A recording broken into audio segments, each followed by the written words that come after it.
Lo intento enfocar de la forma más práctica posible y bueno, que os invito a eso, ¿no? Que os vayáis a casa con ideas concretas, porque además vamos a hacer un repaso en general de vuestros hijos, especialmente los que estén en primaria, y que os vayáis a casa sabiendo qué puntos concretos necesitáis trabajar con ellos, ¿no? Y qué cosas tenéis que mirar con un poquito más de atención. Entonces, bueno, empiezo contándoos que que los psicólogos vemos cómo depende de la época, depende de la etapa, esto también es fácil cuando hablas con otros psicólogos darte cuenta de estas cosas, la sociedad vive como unas crisis, ¿no? Yo hablo con compañeras psicólogas que son más mayores que yo, igual tienen 15 años más que yo, pues ellas también cuentan que a medida que ha ido pasando el tiempo han ido atendiendo en consulta a circunstancias o personas con una sintomatología concreta, ¿no? Pues el otro día hablaba una compañera que es más mayor que vivió en el mundo de los trastornos alimentarios, entonces por su consulta pasaron un montón de personas con trastorno alimentario. Luego había otro psicólogo que comentaba que él empezó a ver años atrás la famosa crisis de los 40, ¿no? Entonces empezó a ver hombres que de repente, mierda, que se me acaba, que voy por la mitad de la vida, me tengo que remodelar un poco mi forma de vestir, mi moto, soy joven, me apunto a CrossFit y de repente me reinvento, ¿no? O sea, es curioso porque cada época tiene su casuística, ¿no? Y las personas vamos pasando por diferentes crisis. Entonces, ahora hay una crisis, es muy curiosa porque, vamos, yo no recuerdo verla hace 5 años ni de broma, pero que compartiendo la sesión clínica en las compañías que trabajamos juntas, una crisis que vemos habitualmente de una forma muy recurrente es, no sabemos cómo llamarla, la hemos llamado la crisis de hacerse mayor. Entonces son chicos y chicas jóvenes que tienen alrededor de unos 20 años y van al psicólogo porque empiezan a notar una serie de sintomatología, normalmente ansioso-depresiva, que esos son los síntomas que siempre notamos cuando algo nos pasa, ¿no? Estamos un poquito más tristes o estamos un poquito más ansiosos. Pero cuando nuestra tristeza, nuestra desesperanza aumenta o nuestra ansiedad aumenta, la ansiedad puede ser bien en forma de muchos miedos o en forma física, nuestro cuerpo nos avisa, ¿no? La presión en el pecho, las cosas de la piel, que se nos cae el pelo. Bueno, yo creo que sabemos bien qué es la ansiedad, ¿no? La ansiedad no deja más que no es solo una campanita que nos está diciendo párate porque están pasando cosas, ¿no? Entonces, bueno, es una crisis que estas personas tan jóvenes traen a consulta porque sienten que ya no son niños, ya no son adolescentes, son jóvenes, pero son jóvenes adultos, que están dando ese salto a la vida adulta. Entonces, de repente, empiezan a sentir como una especie de vértigo, como una especie de miedo, porque ven que se están haciendo mayores y no se sienten de todo capacitados para dar ese paso, ¿no? O sintiéndose capacitados, les abruma el pasar a esa etapa. Recuerdo en concreto, por ejemplo, una chica que decía, es que ahora cada vez que conozco a un chico, ella no tenía novio, ¿no? Pero tenía sus citas y tal, me entra muchísima más ansiedad porque ya pienso si es un perfil adecuado para que sea mi compañero de vida, incluso el padre de mis hijos. Y es algo que yo no había pensado antes. Y digo, hombre, qué maravilloso que pienses eso, ¿no? No que pienses si te lo vas a pasar bien esta noche, ¿no? O recuerdo también un chico que decía, es que yo siento que durante toda la vida me han marcado lo que tengo que hacer en el colegio, en los estudios y luego en la universidad, y hace estas prácticas, luego hace un máster. Él ya lo había terminado todo. Tenía graduado, la universidad, el máster, tenía todo, y de repente se había dado cuenta que era él el que tenía que decidir. Ya no le iban a marcar el camino. Ahora él tenía que decidir si estudiar otra cosa, si irse fuera, si coger este trabajo, que se me independizo, que si no. Tenía que empezar a tomar sus propias decisiones. Entonces, esa sensación de, ostras, ya estoy solo ante el peligro, también le abrumaba tremendamente.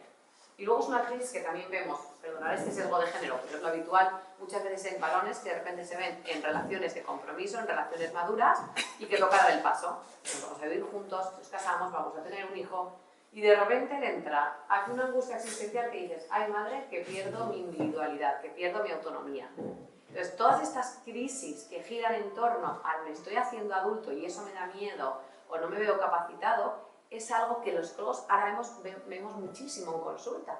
Claro, entonces es importante que esto nos lleve a la reflexión, ¿no? Decir, ¿qué está pasando? ¿Qué está pasando en esta sociedad que quizá no estamos sabiendo educar a la gente joven para que se sienta competente para hacerse mayor? Que incluso le apetezca hacerse adulto, que quiera crecer, que quiera tomar decisiones, que quiera asumir cambios, que quiera evolucionar. Y es que quizá, pues no sé si estamos sobreprotegiendo demasiado, si es que estamos proyectando una visión de la vida adulta como algo aburrido, algo cargante o algo desesperante, o no nos mostramos felices ante la gente joven. No sé cuál es el motivo, ¿no? Esto habría que hacer realmente un buen estudio, pero sea como sea, y más los que tenemos hijos pequeños, necesitamos tener esto en cuenta para entender que es importante educar a nuestros hijos para que sean niños competentes. Porque los niños competentes se convertirán en adultos capaces, en adultos competentes. Entonces, realmente, ¿de qué hablamos cuando hablamos del niño capaz? ¿No? Los niños que son capaces, que son competentes. Pues hablamos primero de ser niños que se sienten capaces, que se sienten competentes. Es decir, que saben que tienen recursos, como que no siente que la situación que está delante le está grande, ¿no? Que realmente tienen herramientas para responder ante las demandas de la propia vida. Después hablamos de niños fuertes. Niños fuertes quiere decir capaz de resistir las dificultades, que no se rompen con la frustración, que no se rompen con la incomodidad, que no se rompen cuando las cosas van mal. Lo sufren, porque no somos estoicos, pero realmente son capaces de pasar por encima de eso. Y niños capaces son niños con autoestima. Y es que la autoestima en realidad lo que nos aporta es la creencia de que yo soy una persona valiosa. Entonces esto merece la pena, ¿no? Merece la pena estar aquí. Yo merezco la pena. También es curioso porque cuando las personas con autoestima, es decir, que se valoran a sí mismas, tienen mucha más capacidad de valorar a las personas que tienen a su alrededor, ¿no? Entonces, con esta sensación de competencia, con esta fortaleza y con esa autoestima, vamos poco a poco educando niños capaces que se conviertan en adultos capaces. ¿Y qué es un adulto capaz? Un adulto capaz es un adulto capaz de tomar decisiones, de asumir cambios, de asumir riesgos, de comprometerse. La capacidad tiene mucho que ver, la competencia tiene mucho que ver con la capacidad de compromiso. El compromiso es un signo de libertad absoluta, porque no soy esclavo de mí mismo, porque no soy esclavo de mis apetencias, sino que soy capaz de apostar por algo, de apostar por un trabajo, de apostar por un matrimonio, de apostar por una familia, de apostar por un deporte que me implica una disciplina, ¿no? La capacidad de compromiso denota mucha libertad en la persona. Y sobre todo, lo que nos ayuda a entender la importancia de criar en esta capacidad de hacer niños capaces, de educar niños capaces, es que el mayor aprendizaje que tiene un niño y por tanto una persona adulta es aprender a amar, aprender a querernos, tanto a nosotros mismos como a los demás. Porque igual vosotros aún no se han dado cuenta, son muy pequeños, pero nosotros a estas alturas de la vida ya sabemos que el anhelo más profundo del ser humano es amar y ser amado. El resto puede ir bien, puede ir mal, pero cuando tú tienes esa seguridad de sentirte querido y saber que quieres a las personas que realmente te importan, tienes una base de estabilidad y una base sólida que te permite ir por la vida con mucha más seguridad. Entonces, bueno, vamos a hablar de esos tres conceptos: la competencia, la fortaleza y la autoestima, porque son las tres columnas sobre las que se va a sujetar esta educación en competencias, esta educación en capacidad, ¿vale? Vamos a jugar a hacernos unas preguntas, ¿vale? Esto es como el 1, 2, 3, respondo otra vez. Y es que, bueno, hay algunos de vosotros que tendrán un hijo en primaria, otros varios. O sea, tengáis los que tengáis, pensad en esos niños en concreto, no en los más pequeños, en ellos, ¿vale? Os voy a hacer una serie de preguntas que tienen que ver con las destrezas y con las habilidades de vuestros hijos, con los comportamientos, ¿vale? Ojo, esto no se trata de contestar a todo que sí, que todo va fenomenal. O sea, de las 300.000 preguntas que ahora van a salir, muchas será que sí, otras será que no, otras a medias. O sea, el objetivo no es que hagáis check, vale, mi hijo está súper bien, no. El objetivo es que podáis hacer un repaso de cómo está vuestro hijo, para, como decía antes, que podáis detectar cuál es el punto que hay que trabajar en cada uno de ellos y, por tanto, trabajar en vosotros, ¿no? Ya sabemos, y si no lo sabemos, pues está bien que nos demos cuenta ahora, que educar, educa. Y es que cuando tú educas a alguien, tú llega un momento en el que te miras a ti mismo, ¿no? Educar también es como encontrarte con un espejo donde te ves a ti, porque de repente te sorprendes haciendo cosas como ¡no grites! Y dices, vale, creo que esto no tiene sentido, ¿no? O te ves intentando educar a tu hijo para que te dé la frustración cuando tú no aguantas llegar tarde y entonces te pillas un cabreo tremendo porque tu mujer o tu marido se retrasa no sé cuántos minutos y no es capaz de gestionar ese malestar, esa frustración. Entonces, educar educa, ¿no? Necesitamos también educarnos y conocernos mucho a nosotros mismos. Necesitamos mirarnos en ese espejo, que a veces son los niños, son nuestros propios hijos, para ver qué aspectos de nosotros mismos hemos de trabajar, que en el fondo muchas veces tendrá que ver con los mismos aspectos que nuestros hijos necesitan que trabajemos con ellos. ¿Hasta aquí bien? Venga, pues empezamos con las preguntas. Respecto a la competencia, primera pregunta: ¿sabe hacer cosas solo? ¿Es autónomo? El nivel de autonomía es correspondiente a la edad y a la madurez del niño. De hecho, habrá hijos vuestros que a los 7 ya sabían hacerse la cama y otros que a los 7 no sabían ni guardarse el pijama debajo de la almohada. O sea, depende mucho de cómo sea el niño y cómo sea su madurez. Pero a cada edad o a cada niño le compete un nivel de autonomía. Esto está en competencias, porque la autonomía te da muchas competencias para moverte en el día a día y para ser tú capaz de funcionar. Pero es curioso porque la autonomía está directamente relacionada con la autoestima. Es que mi hija tiene baja autoestima, ¿qué tengo que hacer? Hazla autónoma. Deja de hacer los deberes con ella si crees que se puede apañar. Ponle un encargo en casa. Intenta que tome decisiones ella sola. Porque a medida que ella se vaya viendo más competente, más autónoma, a medida que ella vaya viendo que no te necesita, ella se va sintiendo más poderosa en el buen sentido, más capaz, porque no necesita esa ayuda. Y eso da una sensación de fortaleza que impacta directamente en la autoestima. Entonces, haceros esta pregunta. ¿Qué tareas hacen solo vuestros hijos? ¿Cuáles son sus encargos en casa, si es que tienen? Con los encargos yo os invito a que os sentéis y lo habléis con ellos. Además, en primaria ya tienen capacidad de decisión, en infantil no tanto. En infantil es tú pones los vasos.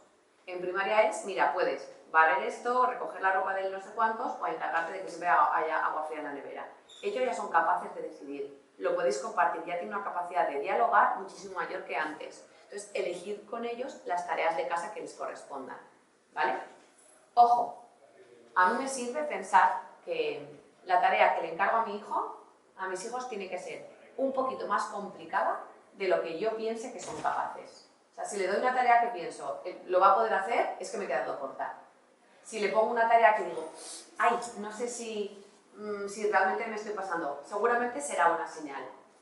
Porque normalmente tendemos, depende de la persona, tendemos a hacer un poquito de menos las capacidades de los niños. Y es muy curioso porque el niño que tiene plasticidad cerebral crece todo lo que le dejemos crecer. Los niños crecen todo lo que les dejemos crecer. Por tanto, cuanto más espacio le demos, más van a ser capaces de crecer y de responder. ¿Vale? Entonces, ejemplo concreto. Hace poco, hace un mesecito, cambiamos en mi casa los encargos de los niños. Entonces, el mayor se pidió barrer y fregar después de la cena. Tiene 7 años. A mí me parece un poco excesivo. Digo, barrer, que no sabe, o sea, no le veo así con esa destreza con las manos y fregar el cubo, el agua y además todo, que merdero, va a dejar todo chupado. Bueno, pues sí, fue un merdero, esa es la realidad. Pero fue mucho más capaz de lo que yo pensaba. Y ahora terminamos, aún no se acuerda, porque es lo que tienen los hábitos nuevos, hay que recordárselo todos los días, con la esperanza de que algún día lo hagan solos, pero ya se lo dices y ya es capaz de coger la escoba, de coger el cubo, ya sabe, ya no tengo que decir el líquido azul, ya sé que tiene un poquito de agua, un poquito de líquido azul, pasa la escoba y pasa el mucho. Y a mí me sorprende porque yo pensaba que no era capaz, ¿no? Y cuando lo puse digo, te has rayado, pero muchísimo. Ahí mi marido tiene una función maravillosa porque dice, sí, lo va a hacer, ¿no? Ahí, normalmente los padres que normalmente son de mucho más capacidad de impulsar a los hijos que las madres que tendemos a ser más sobreprotectoras, tienen un papel maravilloso que a nosotros nos ayudan a soltar, ¿no? Nos ayudan a impulsarlos, nos ayudan a asumir estos riesgos que pensamos que nuestros hijos no van a ser capaces, ¿no? Entonces, bueno, plantearoslo, que cómo van los encargos de casa, ¿son capaces? ¿Hacen cosas solos? Y tareas como del día a día se luchan solos. Totalmente solos, de vete a la ducha y ni te saco el pijama, ni me subo para ver si lo has chupado todo, ni cosas que hagan totalmente solos. Plantearos qué cosas hacen solos, o qué cosas pensáis que aún no hacen solos, pero que pensáis que ya es momento de que empiecen poco a poco. En este proceso de aprendizaje hay que ser pacientes, evidentemente, porque como decía, cuando ya se empiezan a duchar totalmente solos, ya sabemos que el baño cómo va a acabar, es un acuario, no hay ningún problema. Si sabe que se ducha solo y luego que es él el que coge el mocho y lo limpia, pues ya está, no hay ningún problema, ¿vale? Pero también tenemos que ser pacientes para esos encargos o esas tareas del día a día que no son encargos porque son cosas suyas que les competen, necesitan que les demos permiso para aprender poco a poco a responder ante esas circunstancias hasta que aprendan a hacerlo bien. Esto es esperanzador, no se trata de estar todo el día diciendo a nuestros hijos lo que tienen que hacer, que también, sino que llega un momento maravilloso en el que de repente lo hacen solos. Yo tenía una amiga que que colgó en la entrada pues, los típicos percheros a la altura de los niños para que cuelguen la mochila y los abrigos. Evidentemente eso no se utiliza nunca porque el mejor sitio para dejar la mochila y los abrigos es el suelo. Entonces nada, llegan, me dejan todo el suelo y así semanas y semanas y semanas. Llegó un día que se ve que llegó a casa y se vio una mochila y un abrigo colgado. Y me llamó llorando, que algo que bueno, que no sé lo que había pasado y yo preocupada, pero ¿qué estás llorando? ¿Pero que han colgado el abrigo y la mochila? Y digo, claro, es que entiendo perfectamente esa emoción, ¿no? Después de meses dando ahí el coñazo para que lo hicieran, llega un día que de repente lo hacen. Y es que los niños son así. Nos invitan a que insistamos, que insistamos, que insistamos. Y llegará el momento que el hábito se genera. Como el día que de repente te sorprendes diciendo me apetece ir al gimnasio, pasa muy de vez en cuando, pero de repente dices me apetece ir al gimnasio y dices, hombre, claro, es que llevo ahí intentando ser constante y ya han pasado 2 o 3 meses, ¿no? Pues claro, ya es hora que me empiece a apetecer, ¿no? Entonces, ser paciente, ¿no? Ser prudentes para que ese hábito se vaya generando. Siguiente pregunta. Ante los problemas, ¿buscan soluciones? Algo que quizá habéis escuchado, yo no sé si recuerdo escucharlo mucho en las charlas de educación, de si se le olvidan los deberes a vuestro hijo, no llaméis a otros padres para que le manden los deberes, sino que se aprenden y que aprendan. Yo difiero. ¿Que se le ha olvidado los deberes?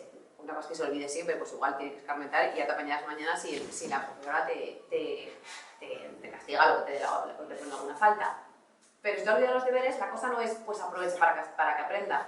Aprovecha para que aprenda a buscar una solución. Vale, te has olvidado los deberes. ¿Qué crees que puedes hacer?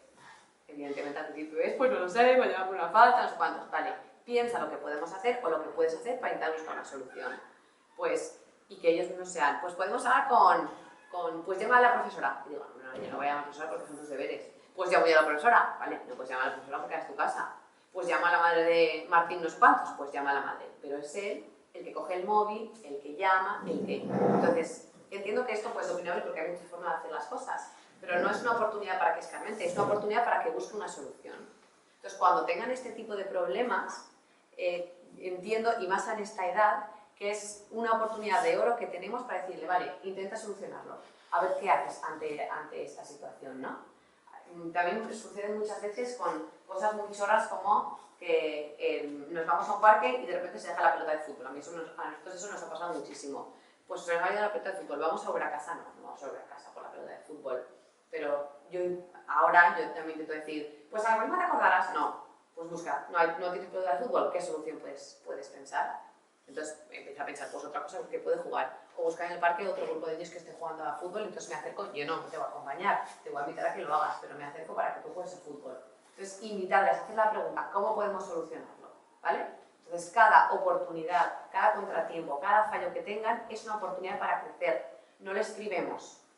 No les privemos, y a veces les privamos, uno, o solucionándolo nosotros, o les privamos de aprender a buscar soluciones dándole la chapa de turno. Ni necesitan que solucionemos, ni necesitan más chapas, porque la teoría la han escuchado 300 veces. Necesitan que les ayudemos a utilizar ese acontecimiento para empezar a darle alón a su cerebro creativo que le lleva a buscar soluciones. ¿De acuerdo? Mira, hace poco me está acordando ahora, mi hijo había parado que quería el libro de cromos, ¿no? Y tampoco es que me gusta mucho el fútbol y no soy muy partidaria de esas cosas, simplemente porque no me gusta el fútbol y no entiendo y es algo que no ha estado en mi vida. Entonces, él quería los cromos y los cromos y el álbum de fútbol. Digo, yo no te lo voy a comprar, si lo quieres ya te apañarás para conseguirlo, pero eso que lo dices así un poco por decir, pensando que va a hacer, conseguir dinero para comprárselo. Bueno, pues el tío se ve que el último día, que es comida familiar, que está mi padre por ahí, le comió la oreja y consiguió que el abuelo le prometiera que al día siguiente iba a ir yo a comprarle. Pues hay una parte de mí que dice, oye, que sinvergüenza, ¿no? O el pobre abuelo que le estáis sacando la pasta. Pero en realidad lo que dices, oye, pues qué bien, porque él quería algo y lo ha conseguido, ¿no? A mi padre igual decir que no se siente obligado a hacerlo, pero es una reacción que en el fondo dices, está bien, que ante algo que quiere, que luche por conseguirlo, ¿no? Toma decisiones él solo.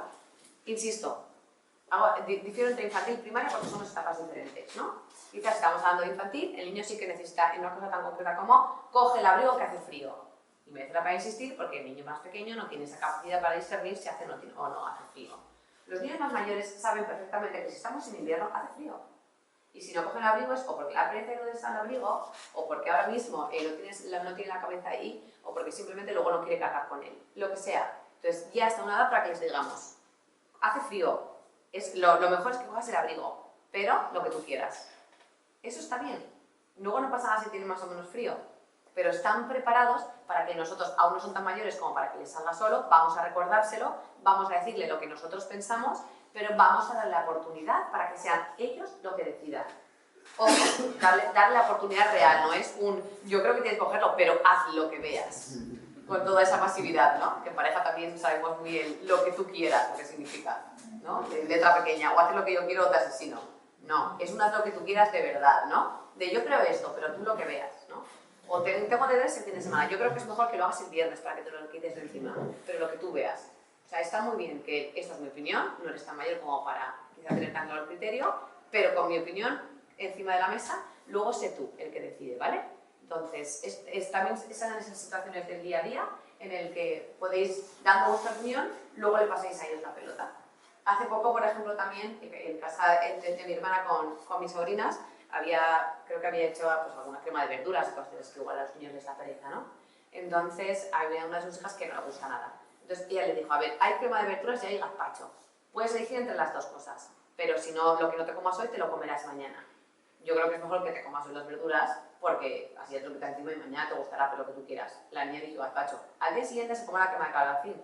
Y esto es una chorrada, pero la niña va eligiendo esa capacidad de elegir, ¿no? Y le vamos a dar un trato más de adulta. Y sobre todo, que si tenéis hijos en infantil, tenéis hijos en primaria, hay cosas en las que no les podéis tratar igual, porque significa que no estamos sabiendo adecuarnos a su nivel de madurez.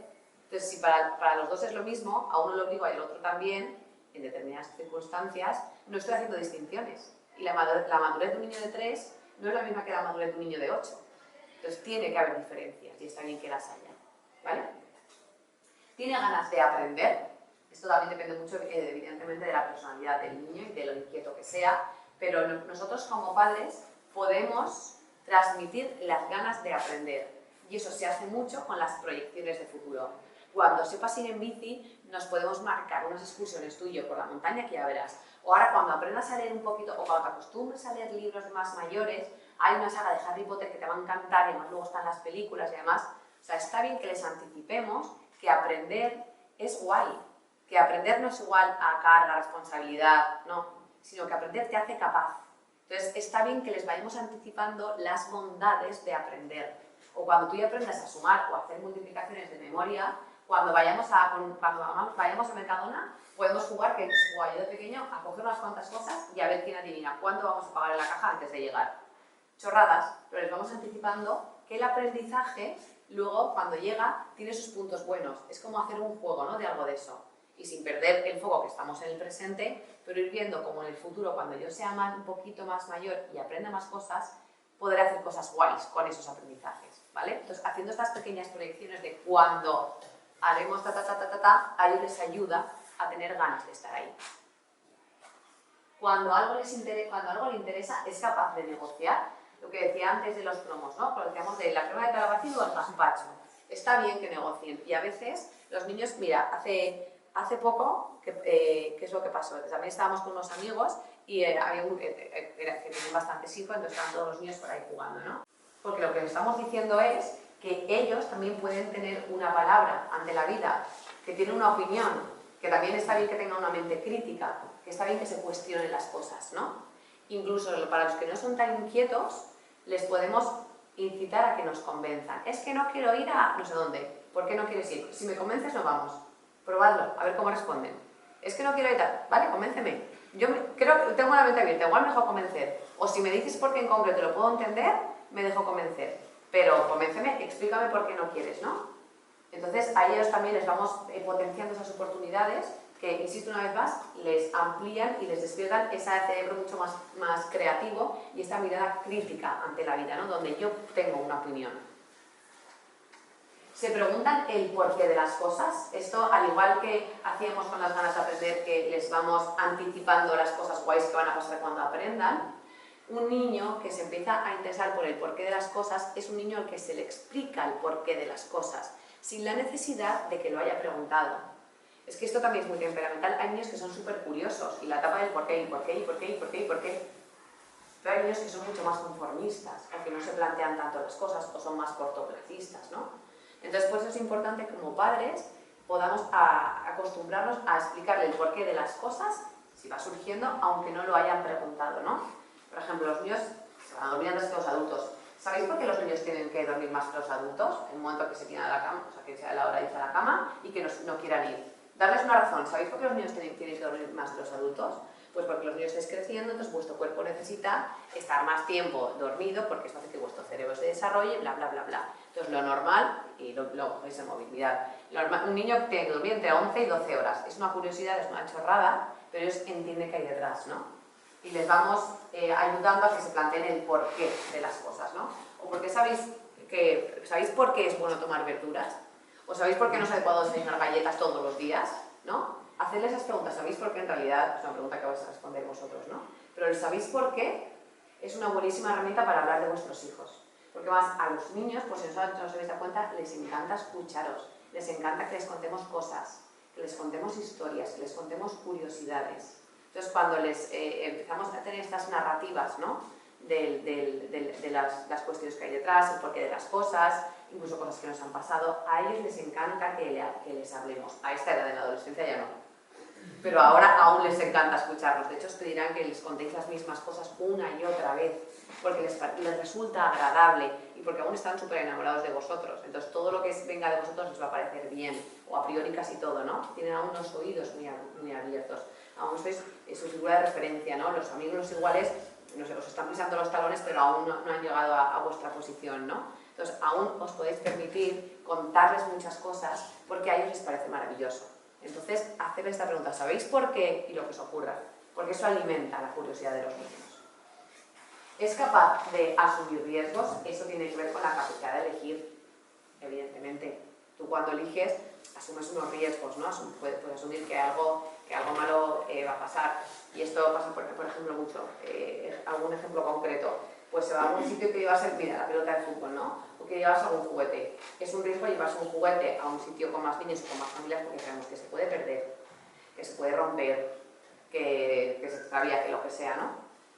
Pero es un riesgo que hay que asumir, ¿no? Entonces, te quieres llevar la pelota súper bien, o incluso te lo digo, podemos llevar la pelota, pero es verdad que se puede perder o puede pasar algo, pero no pasa nada. Si a ti te apetece jugar y además lo que tú quieres compartirla con tus amigos, súper bien. Entonces, es importante que les avisemos, pero no para que no lo hagan, sino todo lo contrario, vamos a hacerlo, es verdad que se puede perder, pero seguro que podemos intentar cuidarla y además te lo vas a pasar muy bien con tus amigos, ¿no? Es darles esa lectura de merece la pena, que sepas que este riesgo está ahí, pero yo creo que podemos intentar que no suceda. Y si sucede no pasa nada, ya pensaremos una solución, ¿no? Pero enseñarles en esas pequeñas cosas del día a día esos pequeños riesgos que están ahí, ¿no? Es capaz de renunciar, también tiene mucho que ver con la capacidad de elección, ¿no? Pues, pero lo que decíamos de jugar en una película, o sea, no podemos tenerlo todo, ¿no? Igual que si al día siguiente pues los niños quieren hacer un plan concreto que implique levantarse pronto, pues igual esa noche no se pueden acostar tan tarde, ¿no? Lo que pasa es que los niños aún son muy cortoplacistas y no son capaces siempre de ver que lo que hago ahora tiene un impacto en el día siguiente, tiene un impacto en el día de mañana. Entonces, a esta edad, aunque son un poco más mayores que los de infantil, sí que aún necesitan que nosotros le expliquemos que cuando apostamos por una cosa, estamos renunciando a otra. Y está bien renunciar, no pasa nada, ¿no?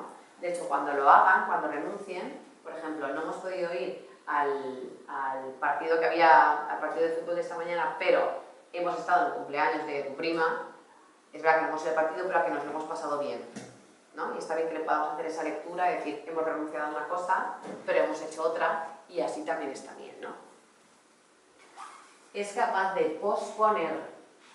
Esto es lo que más nos cuesta, porque creo que como adultos también necesitamos... Ahí estamos ya en la fortaleza, perdona. Como adultos también nos cuesta mucho el autocontrol, nos cuesta mucho también el poder a nosotros mismos ponernos nuestros propios límites, pero es algo que es, como también comentaba antes, el autocontrol, la capacidad de poner límites tiene mucho que ver también con la autoestima, que es lo que comentaré en última instancia, ¿no? Porque cuando tú te ves capaz de ser dueño de ti mismo, te das mucho más valor. Cuando tú te ves mucho más capaz de decirte a ti que sí y de decirte a ti que no, creces. Y esto a nosotros nos pasa cuando nos proponemos madrugar un poco más para lo que sea, o levantarnos a la primera alarma en vez de la quinta. Cuando lo haces, es que te sientes bien, porque creces en autoestima, porque te das cuenta de que eres dueño de ti mismo. Y si quieres dormir, puedes dormir, pero si quieres no dormir, puedes no dormir, ¿no? Entonces, ¿cómo podemos ejercitar en los niños la capacidad de posponer? Muy fácil. Ellos piden 300.000 cosas, no sé los vuestros hijos, pero cuando vamos al supermercado piden 100.000 cosas. Eso es imposible que no lo hagan, ¿no? A mí me da mucha rabia, pero digo, bueno, son niños, quédate porque creo que es normal que lo pidan, pero es una oportunidad maravillosa. Hay días que no, puedo esto, no, porque me toca y ya está, pero los días que sea que sí, que decidáis decir que sí a unas palomitas, a unas chuches o a lo que sea que le guste a vuestros hijos, sí, pero nos lo comemos después de cenar. Porque no solo quiere que le compre las chuches, quiere que le compre las chuches y casi que se las quieren comer en el mismo supermercado. Entonces, sí, y está muy bien que les digáis que sí en muchos momentos, pero, y entonces ahí viene la condición. Entonces, ahí es cuando estamos generando esta oportunidad que hemos tenido, que muy bien, no pasa nada hacerlo de vez en cuando, esta oportunidad de que ellos, sabiendo que tienen algo que les pueda apetecer mucho, tienen que esperarse hasta ese momento. Y además, si coincide con que si la cena no les gusta, pues ya nos hemos coronado, ¿no? Porque tienen que pasar por todo esto y tienen que esperar hasta que llegue justamente a eso que tanto les gusta. ¿Vale? ¿Cómo tolerar la frustración? Y esto hago especial hincapié, ya no voy a hablar tanto de niños sino de adultos, a que nos miremos a nosotros mismos. Porque los niños nos observan y la mejor forma de educar la frustración es que ellos vean cómo nosotros gestionamos la frustración. Como casi todo, porque los niños aprenden tanto por lo que les vamos diciendo, pero sobre todo aprenden por lo que van experimentando y por lo que van viendo en nosotros. Es lo que se llama el aprendizaje vicario. Por mucho que yo le diga, hay que tratar bien a las personas, si luego yo discuto con tu madre o con tu padre delante de ti, le falto el respeto, estoy desmontando todo lo que he dicho, porque lo que queda es esa discusión, ¿no? Esto no quiero tampoco un debate, ¿no? ¿Cuántas veces hemos escuchado, no se discute delante de los niños? A ver, eso, aparte que es mentira, es inevitable. Todos discutimos delante de los niños, porque la convivencia siempre implica roces. Lo que no se hace delante de los niños es insultarse, es empujarse, faltarse el respeto, pero eso no es ni delante ni detrás de los niños. Pero teniendo una discusión como un choque de intereses, eso es inevitable y no pasa nada porque los niños vean que sus padres tienen diferentes opiniones o tienen choques de intereses. De la misma forma que luego tenemos que reparar el daño. Si nos ven tener un pequeño conflicto, luego nos tienen que ver perdonándonos, nos tienen que ver teniendo gestos de cariño, ¿no? Entonces no es tanto problema que discutamos, sino que luego no vean el ciclo completo de vernos darnos un abrazo, ¿no? Entonces, bueno, todo esto venía porque los niños aprenden mucho desde la observación, ¿no? No critiques y luego estoy yo criticando a mi suegra, ¿no? Hay que ser capaz de esperar, y luego yo no soy capaz de esperar como a que mi hijo recoja sus juguetes que va a 1 por hora y estoy todo el rato metiéndole prisa para que recoja, ¿no? Pues son estas proyecciones, ¿no? Que vamos a mirarnos constantemente. Pues con la frustración pasa lo mismo.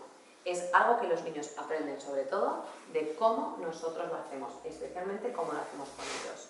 ¿Y en qué aspectos concretos nos cuesta todo el que gestionar la frustración en la relación con los hijos? Pues con 3 cosas. Una, con los procesos de aprendizaje. Los niños son lentos, aprenden, vamos, sin parar, pero a su ritmo.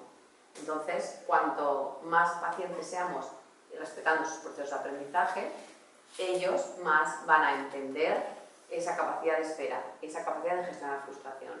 Y es que a veces queremos que nuestros hijos sean ordenados ya. A veces queremos que nuestros hijos nos obedezcan a la primera ya. Pues todo esto lo queremos ya, ¿no? Entonces es importante ser pacientes con sus procesos de aprendizaje. 2, ser pacientes con sus defectos. Nuestros hijos tienen defectos, igual que nosotros, igual que los demás. Entonces la forma que tengamos de gestionar sus defectos habla mucho de nuestra tolerancia a la frustración. Y esto los hijos lo observan. Si tengo un hijo que es muy torpe y se le caen las cosas constantemente, va a ser clave cómo yo me enfrento a esas situaciones. Porque si me enfado muchísimo o si le machaco por hacer eso que hace, porque además no lo hace adrede, porque es que se me caiga algo, no es lo mismo que yo te dé un guantazo.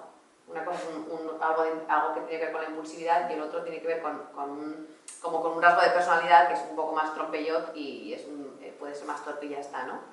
Entonces, la paciencia o el cariño con el que los hijos vean que tratamos sus propios defectos les va a ayudar a ellos a gestionar mejor o peor la frustración, tanto consigo mismo como con los demás. Y luego el tercer punto en el que nuestros hijos nos observan es en cómo asumimos los cambios, los imprevistos, perdón. Lo que decíamos antes, el llegar tarde, el que pensaba que íbamos a hacer 7 para comer y de repente somos 17 porque aparece mi cuñado con todos sus hijos y no había avisado. El que íbamos a hacer un plan y al final se tuerce porque se ha puesto un niño enfermo, cómo gestionar esa situación. Los niños nos observan y observan cómo gestionamos los imprevistos. Entonces, eso para ellos es un gran aprendizaje. Por tanto, respecto a tolerar la frustración, os invito a que os miréis a vosotros y os miréis sabiendo que desde fuera vuestros hijos perciben todas estas situaciones. Esto no es para que nos sintamos culpables, ni muchísimo menos, sino porque, como digo antes, educar no es siempre mirar al niño, sino que a veces mirarnos en el espejo del niño y vernos a nosotros mismos. Sabe ganar y sabe perder. Esto es difícil, también adultos. Ya sabemos que los niños hacen trampa cuando juegan las cosas, eso es normal, quieren ganar. Está bien que quieran ganar, ¿no? ¿no? Eso es lo suyo, creo que nadie quiere perder, por tanto es muy natural querer ganar. Entonces no pasa nada, no pasa nada si se hace trampas, hay que corregirle, pero lo normal es que lo intenten, ¿no? Y además también demuestra esa picardía, no hay ningún problema. Pero lo importante también es enseñarles, eso con los deportes por ejemplo pasa muchísimo, aprender a gestionar o a dar una respuesta a las situaciones cuando han salido victoriosos, porque es muy fácil que cuando ganen, o cuando alguien les haga un regalo a ellos y a sus hermanos no, o cuando ellos se vayan a un cumpleaños y le dan chucherías y al resto no. Con los hermanos que hay mucha fricción, ¿no? Con el tema de ganar-perder, porque los privilegios no vienen todos a la vez, ¿no? Si que hoy yo soy morrudo porque me voy a un cumple y me han dado chuches y tú te estás quedando en casa. O, mira, hace poco en mi caso pasa mucho, uno está enfermo y se queda en casa y el que se va al colegio siempre se va fastidiado porque yo me quiero quedar en casa con mi hermano que está enfermo, ¿no? Pues ese tipo de cosas. Entonces, esas circunstancias, ellos, como es normal, las suelen aprovechar pues, para chinchar, para cochinear, pues, esas cosas, ¿no? Entonces, qué importante es que hagamos, en ese momento, estemos atentos, ¿no? Y lo van a hacer, no pasa nada, pero que se lo podamos explicar, que se lo podamos decir, ¿vale? Podemos decir que es importante, ellos se van a quedar, pero que intentemos potenciar la empatía, ¿no? Fíjate, tu hermano se va al cole y tú estás aquí, es verdad que te quedas porque estás enfermo, no es que lo estés pasando bien, pero si tú fueras tu hermano seguramente también te daría rabia, ¿no? Y sobre todo, aprender a ganar, para enseñar a ganar o perder, tiene mucho que ver con la capacidad de empatizar, ¿no? Entonces, esas son circunstancias maravillosas donde les podemos incitar a que se intenten poner en lugar del otro. Hace poco también estábamos en casa, entonces uno de mis hijos, el pequeño, dijo, estaba en la fase de mentira, entonces todos son mentiras. ¿Estaba en la casa los dientes? Sí, con todo este lleno de chocolate. Les lo voy a volver a preguntar, ¿verdad? ¿Le quieres estampar? ¿Te has lavado los dientes? Sí, todo lleno de chocolate. Me cago en la leche que ya se lo estoy poniendo fácil, yo no sé cómo salir de aquí. Te lo voy a preguntar y te voy a dar una pista. He pasado por el cuarto baño y he tocado tu cepillo y estaba seco. Pero te lo voy a preguntar. ¿Te has lavado los dientes? Sí. Me pilló un cabreo que el pobre hombre, en fin, sin comentarios. Total, que me enfadé bastante tal y nada, y luego se fue a su habitación y va a leer y la dejé ni cuento ni nada, pues se fue a su habitación. Y eso que luego te dices todo el remordimiento que hago, voy o no voy, me he pasado, no me he pasado, es que esos momentos de culpa son horrorosos. Total, que ahí me mantuve y al rato fui, y él estaba llorando, al rato fui y estaba su hermano a su lado no es que le estuviera consolando, es que estaba a su lado mirando al techo. Y le dije, uy, claro, ¿estás aquí? Es que estaba llorando, me ha dado tanta pena venir aquí a consolarle. Que nada, consolarle es mirar al techo a su lado, pero él interpretaba que eso era consolar a su hermano, ¿no? Entonces, me gustó esa circunstancia porque me hizo pensar, a veces les ayudamos a los niños, es importante ayudar a los niños a que empaticen cómo te sentirías tú, o no, que es normal que se sienta así, o tu hermano está cansado, es verdad que está gritando y te está tratando mal, pero es que está cansado, tú también cuando estás cansado, ¿no? O sea, enseñarles bien, pero hay otros momentos en los que ellos ya tienen pequeños gestos de empatía. Entonces, tenemos que ser súper habilidosos para pescar esos gestos de empatía y luego decirles, oye, me da cuenta que cuando más acelerado tú has sido, es porque a ti te has sentido ahí algo, eso es que te da pena porque le estaba llorando, a él tampoco te gusta llorar, qué bien que te hayas puesto a su lado a consolarle, ¿no? Entonces, que ya no solo enseñarle, sino tener la sensibilidad para ver cuánto tienen pequeños gestos. Pero cuando tienen gestos de empatía, rescatadlos y hacerles ver que eso es empatía. Darles un refuerzo, qué bien que has hecho esto. O no te has dado cuenta cuando, no sé quién le ha reñido a su padre, que igual le ves que le está mirando. Tú le estabas mirando, ¿qué pasa? ¿Que te estaba dando pena? O que te ha asustado lo que ha gritado. O sea, cuando ven que están empatizando con algo, rescatadlo y ponerle palabras. Porque los niños sienten cosas, pero no siempre saben qué es lo que sienten. ¿Vale? Entonces, respecto a la empatía, ya tienen edad, evidentemente, para escuchar y para aprender de lo que le digamos, pero ya empiezan a ejercitarla. Vamos a estar atentos a esos pequeños gestos y luego se los vamos a proyectar para que se den cuenta que ya empiezan a aplicarse. ¿Es consciente de que no es el centro del mundo? Mirad, hace poco tuvimos un debate en la clase de los niños porque hacemos celebraciones de cumpleaños trimestrales, no sé si hacéis lo mismo, pero hay tradición de cada trimestre más o menos hacemos una celebración de muchos niños. Entonces hubo un debate de padres porque estaba el grupo de padres que, pues como toda la vida le compramos un detalle a los niños, pero nada, una chorrada, no metes las típicas pelotas de gomita, o sea, queremos que sea algo pequeñito, unas pelotas de gomita o una figura de Lego, algo chorra, pero que los cumpleaños tengan algo, que podría no tener, que no pasaría nada, ¿eh? Pero está el grupo de padres que votaba porque tuvieran un regalo pequeñín, y estaba el grupo de padres que votaba que o no tuvieran regalo o tuvieran regalo todos los de la clase, porque si tenían regalo solo los cumpleaños, los no cumpleaños quedaban chafados. Tengo muy claro mi opinión respecto a eso y sé que es opinable, pero yo pensaba, ¿Cómo estamos educando? ¿No? Si no es tu cumpleaños, no tienes regalo. Y no pasa nada. Es normal que te fastidie. Claro que tú ves que alguien da un regalo y te da envidia. Eso se llama envidia y vamos a aprovechar y decirles, eso se llama envidia. Se llama envidia y es normal que la sientas. A mí también me da envidia cuando veo a una amiga mía que es guapísima y tiene un pelo rubio hasta la cintura. Es normal. Si es que los adultos también tenemos envidia. Pero son circunstancias que te vas a encontrar. Entonces, no les evitemos esas situaciones. Está bien. Yo recuerdo, vamos, hace añísimos cuando éramos pequeñas, que el padrino de mi hermana le traía un regalo a ella en su cumpleaños, pero a mí me traía otro y yo decía, ¿qué te lo paso? Nunca entendí por qué lo hacía. Ahora entiendo que es que era de esa filosofía. Pero que no les hace falta. Entonces, no les sobreprotejamos tanto, no les evitemos el sentir envidia, no les evitemos esas rabias, porque una vez más es una oportunidad, uno, para que ellos vayan experimentando esas situaciones y vayan generando tolerancia a ellas, y dos, para explicarles, eso se llama envidia, y es normal, yo también la siento. Entonces, es una oportunidad para validar y para hacerles entender, ¿no? Entonces, bueno, que sepamos que ellos que no son el centro del mundo, que a veces sean protagonistas y que otras veces no.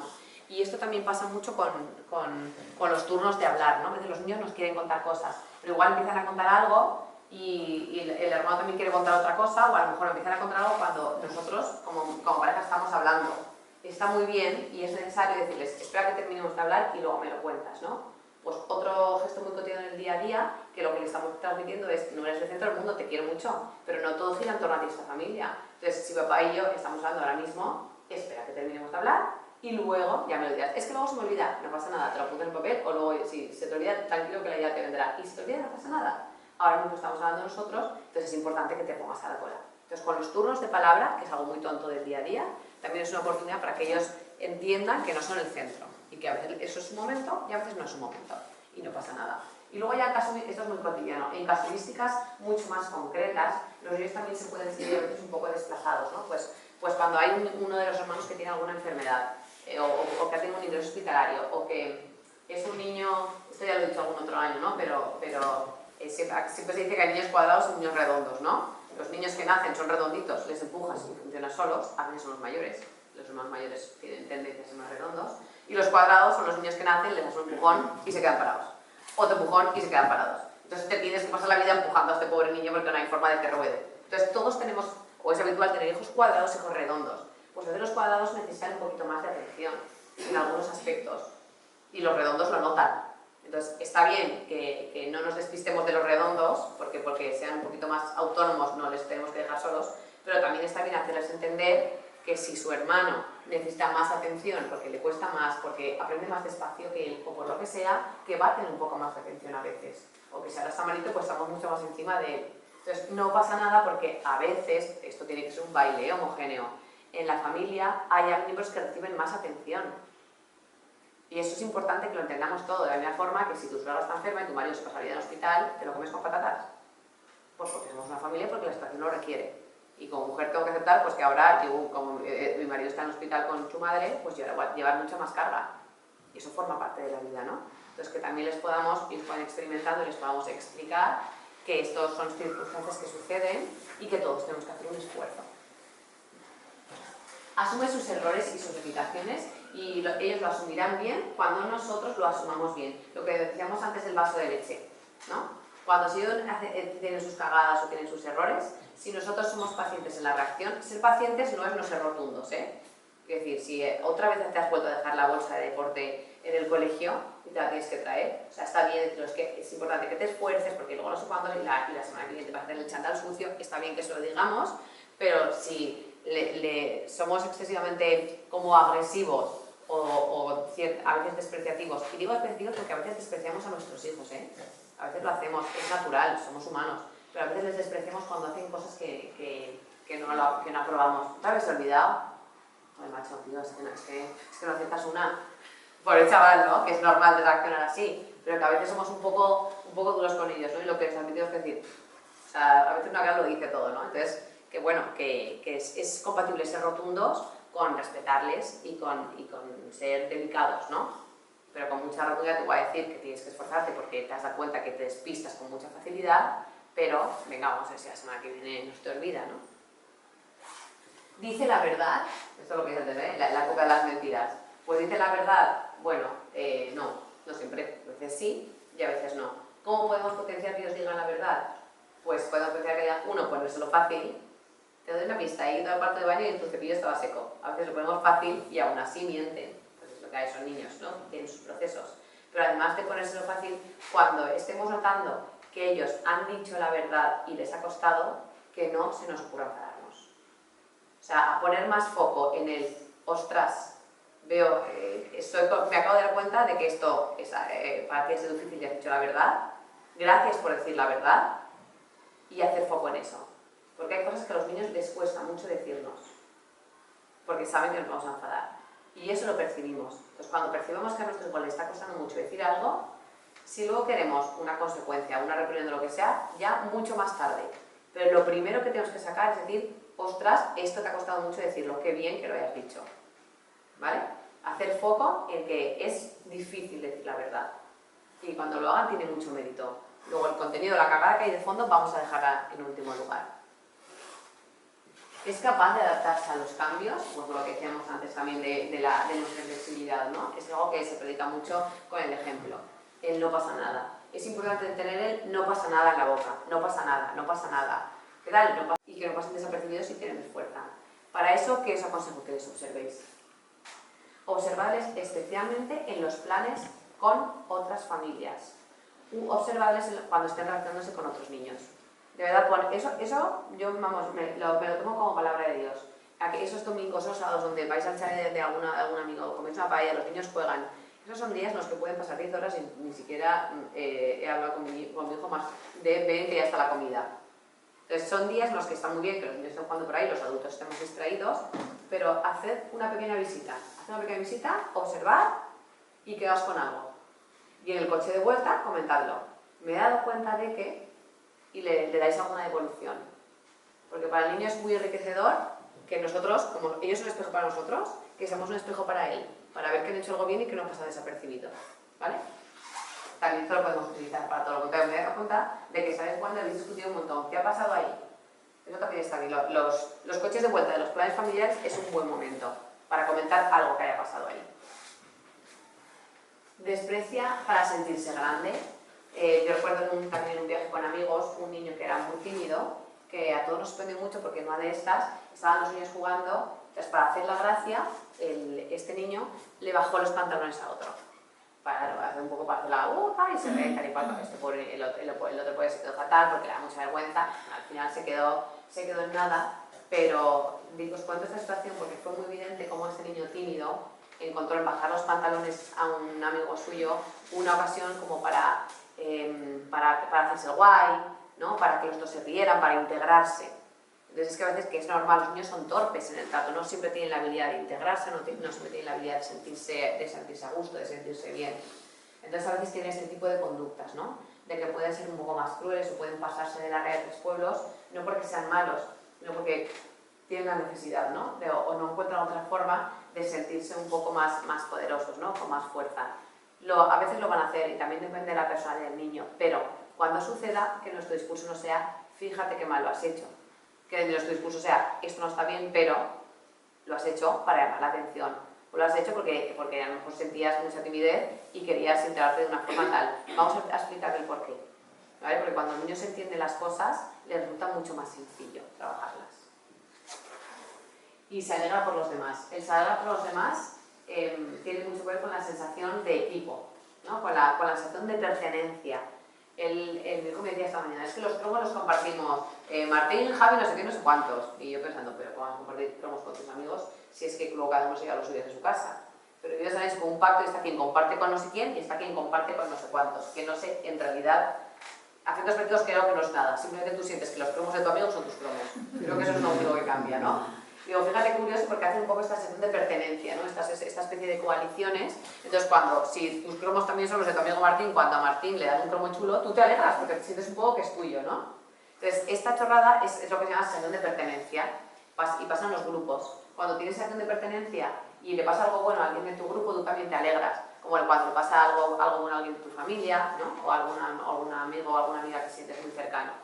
Entonces, es importante potenciar esa sensación de pertenencia y de equipo, especialmente con los hermanos, porque es que en los vínculos fraternos se puede educar muchísimo, pero también con los amigos, o con la familia, ¿no? Entonces, situaciones chorras. Pues vais por la calle y, yo qué sé, papá coge en hombros a uno. Yo también quiero que me coja en hombros, ¿no? Entonces, en vez de, bueno, ahora espera, al final se genera un poco el conflicto, ¿no? Primero vamos a intentar hacer la situación un poco divertida. Entonces, papá coge en hombros a tu hermano, pues yo te cojo la mano y vamos a hacer una carrera, y hacemos una carrera los dos. Entonces, en vez de generarte ahí una situación tensa de ahora me toca a mí y ahora te toca a ti, salimos un poco por la tangente a hacer algo divertido. Y luego, que es importante hacer foco en la parte, o sea, leerlo de otra forma, en la parte positiva, ¿no? No es mi padre está cogiendo a mi hermano y a mí no, es tengo un padre que nos lleva en hombros, que es la leche, ¿no? Entonces, luego para hacer la lectura, ¿tú sabes qué papá tan divertido tiene que escoger hombros? Y otros papás que son súper aburridos, que nunca cogen hombros menos a sus hijos, ¿no? Entonces, de repente se sienten como satisfechos de formar parte de ese equipo, ¿no? Entonces, cuando pasa ese tipo de circunstancias, es importante dar la vuelta a la tortilla, ¿no? Cuando su hermano va a un cumpleaños y te traes chucherías, por norma se comparte. Alguna chuchería le vas a dar, ¿no? Entonces ya estás contento que tu hermano tenga chucherías porque algo también te va a tocar a ti. Entonces eso también va fomentando un poco esa sensación de equipo, ¿vale? Entonces es importante trabajar mucho ese vínculo entre los hermanos y esas situaciones del día a día para intentar quedarnos con la parte buena, que es lo que hay de fondo, ¿vale? Pues qué bien que estés en una familia donde hay un papá que escoge hombros, ¿de acuerdo?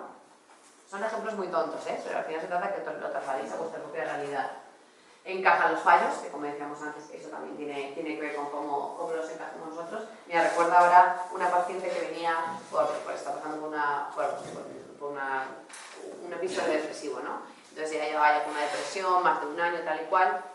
Entonces un día vino muy afectada porque su hija, algo le había pasado en casa que se sorprendió, pilló a su hija y su hija está diciendo, es que soy tonta, es que soy tonta. Algo había pasado, no sé qué cosa le había pasado a la niña, pero la niña se está diciendo a sí misma que soy tonta. Entonces esta pobre madre se sentía súper culpable porque ella también, es algo que ella decía, ¿no? Pues cuando la cagaba o cuando lo que sea, la madre muchas veces lo dice, ay, qué tonta soy, que no sé qué, es que de verdad es que soy lo peor, porque ella tenía un discurso a veces un poco negativo, ¿no? Entonces veía como su hija lo estaba empezando a asumir. Entonces ya no solo es cuánta paciencia tenemos para asumir los fallos de nuestros hijos, sino cómo nuestros hijos ven que gestionamos nuestros propios fallos, ¿vale? Entonces dejémonos de martirizarnos y de soy lo peor, porque todos somos imperfectos y no pasa absolutamente nada, ¿no? O sea, naturalizar esta imperfección y que, vamos, luego intentar hacer las cosas de la mejor forma posible y punto. ¿Tiene miedos? Los miedos tienen mucho que ver, ojo, con la sobreprotección. Los niños y las niñas sobreprotegidas tienden a ser niños y niñas muy miedosos, porque aunque no lo hagamos con esa intención, cuando yo sobreprotejo a mi hijo, lo que le estoy diciendo, le estoy mandando, sin darme cuenta, dos mensajes. Uno, el mensaje de tú no eres capaz, por eso yo te tengo que proteger. Entonces estamos mermando su competencia, su fortaleza y su autoestima. Y dos, cuando sobreprotegemos a nuestros hijos, el mensaje que le estamos lanzando es el mundo es un lugar hostil donde pasan cosas peligrosas. Entonces son niños que de repente se vuelven súper temerosos. Y es que hay niños súper habitual, ¿eh? Igual alguno de vuestros hijos así de temeroso. Plantearlo, ¿no? ¿De dónde puede venir eso? Porque de repente empiezan a ser una serie de miedos que como que no les tocan para la edad que tienen, ¿no? Entonces, ojo con esas conductas de sobreprotección, porque los miedos se trasladan y son aprendidos. Los miedos no son innatos, los miedos son aprendidos, ¿vale? Entonces, cuando hay un niño especialmente temeroso, vamos a intentar, igual no es por sobreprotección, es por otra cosa, ¿no? Porque los niños tienen una experiencia de muerte o de enfermedad cercana y empiezan a generar miedos que no tendrían si no hubieran tenido esa experiencia, no lo sé. Pero vamos, que esa cosa, cuando hay niños especialmente temerosos, plantearos cómo es vuestra relación con ellos respecto a la sobreprotección, ¿vale? Porque cuanto más sobreprotección, más miedos, y cuanto más autonomía, mucho más autoestima y una mirada mucho más segura ante la vida, ¿de acuerdo? Y sabe defender lo suyo y decir que no. Y es que, por supuestísimo, que es buenísimo educarles para que sean generosos, para que compartan, para que tengan empatía, para que piensen en los demás. Eso es maravilloso. Pero también necesitamos marcar su territorio y que ellos puedan defender lo suyo y que puedan decir que no. Es verdad que depende del carácter, hay niños donde hay que hacer mucho foco en esto. Hay niños que son más complacientes, hay niños que son mucho más afectivos y son mega buenos y mega serviciales porque quieren ganarse el afecto de los demás a toda costa. Entonces, hay niños que no les hace falta trabajar esto porque ya son muy suyos. Pero hay otros niños, que son los de este otro perfil, que sí que necesitan que hagamos mucho hincapié en esta parte, ¿vale? Entonces, ahí está bien estar ojo a visor en situaciones pues, son muy tontas del día a día, de darles permiso para que se puedan incluso enfadar, ¿no? Pues es que está en clase y una niña me ha dicho que yo no puedo jugar a esto. Pues cuando eso pase, no, yo no soy válida de decirle pégale, ni muchísimo menos, pero si te pones seria y si hace falta le coges así el hombro y le dices, tú no me puedes decir que no puedo jugar, porque aquí jugamos todos. Y está bien que les incitemos a ser así de rotundas, ¿no? Está bien que hace poco también en el cumpleaños de unos amigos le regalamos ese juguete al niño y vino otro, el típico espabilado, y le dijo, ¿me lo dejas? Y el otro pobre, sí, se lo dejó. Pues acercó el padre y le dijo, no, se lo acaban de regalar, va a jugar un rato y después ya te lo dejará. Está muy bien que pase eso, porque si ese niño no tiene la capacidad de decir, oh, es mi regalo, que me ha recién calentito, me lo acaban de dar, esto no es compartir, o sea, esto es, me estás expoliando absolutamente, ¿no? Entonces está bien también, sobre todo a los que tienen esta personalidad, que les demos permiso para defender lo suyo y para decir que no. Y nada, esto por último, esta foto me encanta, me hace mucha gracia con Julio Iglesias con sus hijos, que todo esto que estamos diciendo que es maravilloso, la fortaleza, la competencia, la autoestima, todo eso echa raíces y es útil cuando hay una relación de intimidad con el hijo. Hace poco fui a una charla de obediencia, me interesaba muchísimo la charla de obediencia, ahí que me apunté, digo, esto tengo que aprender, a ver cómo me pueden obedecer un poco más mis hijos. Y en realidad la charla de obediencia iba de vinculación con el hijo, iba de confianza, porque la obediencia, la autoridad bien entendida, ya sabemos que no tiene que ver con el miedo de una persona que te impone las cosas, sino que tiene que ver con la confianza. Y es que los hijos nos hacen caso, o lo que nosotros les enseñamos va calando, cuando nos ven una persona de confianza y con la que tenemos de confianza. Cuando nos ven sensatos, cuando nos ven que a todos nos va la olla de vez en cuando, pero que somos, por lo general, estamos centrados y decimos cosas que tienen sentido. Cuando estamos ahí para ellos. Y es que si tenemos una relación cercana, de intimidad, de complicidad, todo lo que le vamos transmitiendo cala. En pedagogía hay una frase que se repite mucho que es conexión antes de corrección. Y eso a los adultos también nos pasa. Tú dile a la amiga tuya con la que siempre has chocado, dile que no te parece bien algo que haces. Te va a montar a donde yo te diga. Dile a la amiga con la que tienes un montón de confianza y la quieres un montón, oye tía, te estás equivocando en esto, que seguramente te escuchará. Pues esto es así. Y a lo mejor puedes tener razón en las dos circunstancias. Tú cuando intentas corregir a alguien que no estás conectado con esa persona, te va a ver como un enemigo, como alguien que te ataca, que te quita libertad, que te coarta, alguien que impone. Sin embargo, cuando tú corriges o le quieres marcar o dar una palabra o un consejo a una persona a la que quieres, que se siente querida por ti, seguramente acogerá esa palabra con muchísimo más apertura, ¿no? Con los niños lo mismo. Toda esta charla está fenomenal, pero se va a quedar en nada si no tenéis con vuestros hijos una relación de intimidad. Y esto se da con mucha presencia, con mucha disponibilidad y se da conociendo a cada uno de nuestros hijos. Y a veces conocer a los hijos pasa por escuchar cosas que no nos importan un pimiento. Porque en eso se basa mucho la relación con los niños. Por hacer cosas que nos aburren o escuchar cosas que nos aburren. Por jugar a coches, por jugar a juegos que para mí son aburridos pero que a ellos les encantan. Por escuchar pues que en el cole han hecho no sé qué, no sé cuántos.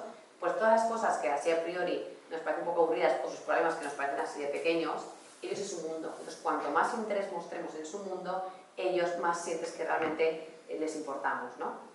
Entonces, no apliquemos una cantidad de leyes pedagógicas sin antes preguntarnos, ¿conozco a mis hijos?